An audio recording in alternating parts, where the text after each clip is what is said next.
The three main components of the criminal justice system in the United States are law enforcement, courts, and corrections. Police departments are run by the government. Law enforcement authorities, to differing degrees in different jurisdictions and organizations, are also responsible for the prevention of criminal conduct and for catching criminals in the act. Other duties include serving and enforcing court orders. There are about 18,000 law enforcement agencies in the United States. Both law enforcement and police agencies are granted the highest levels of authority under afforded police functions. The DHS is another branch with various federal law enforcement agencies reporting to it.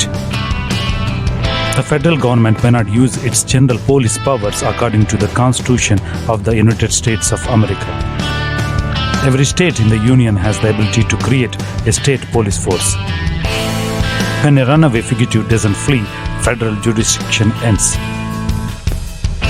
However, once the fugitive crosses a state line, he is committing a federal felony and federal officials may become involved.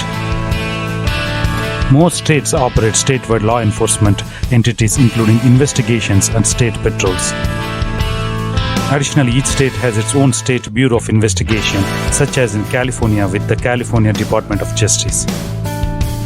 Capitol Police, Campus Police, state hospitals, departments of correction, water police, environmental conservation officials are game wardens with full police powers and statewide jurisdiction. The primary function of sheriff's departments and county police agencies is law enforcement. For places with both county police and county sheriff, responsibilities are divided equally. While serving papers and providing protection to the courts, the sheriff's department takes on the county police typical police duties such as patrol and investigations. Small-town police agencies may utilize paid and unpaid, full and part-time officers, including auxiliary members who may work as part-time unpaid volunteers. Most city sheriff's offices use the model above, with restricted law enforcement authority including warrant service, jail, bailiffs, etc. Mutual cooperation compacts may exist between law enforcement authorities in neighboring states. Most states also have campus police. Police range from one officer groups called town marshals to New York City's 40,000 member strong New York Police Department, NYPD. Municipal agencies are almost always police departments. Special district forces are just security police in some states, while in California they are fully sworn police personnel with statewide power. Port Authority of New York and New Jersey Police Department has a multi-state jurisdiction. To help prioritize and focus their duties, police administrators must adopt policies. Wilson's study relates to police department practices throughout the time. In the United States, policing was derived from European countries' law enforcement systems such as the English common law system. Despite the improvements, the police remained autocratic leaders and the police and the people remained disconnected. Community policing started to become popular in the 1990s, while others favored problem-oriented policing.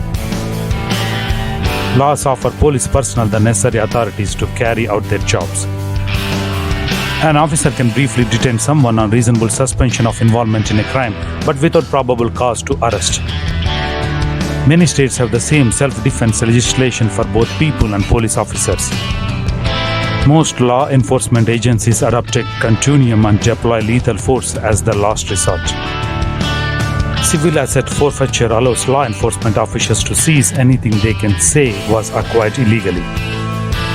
Several efforts have been made to change policing in the United States since 1960s and more recently.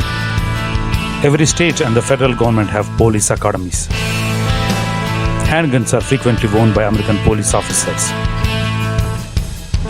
When dealing with active shooter situations or hostage barricade incidents, some police departments allow certified officers to carry shotguns and or semi-automatic rifles in their patrol cars for added firepower.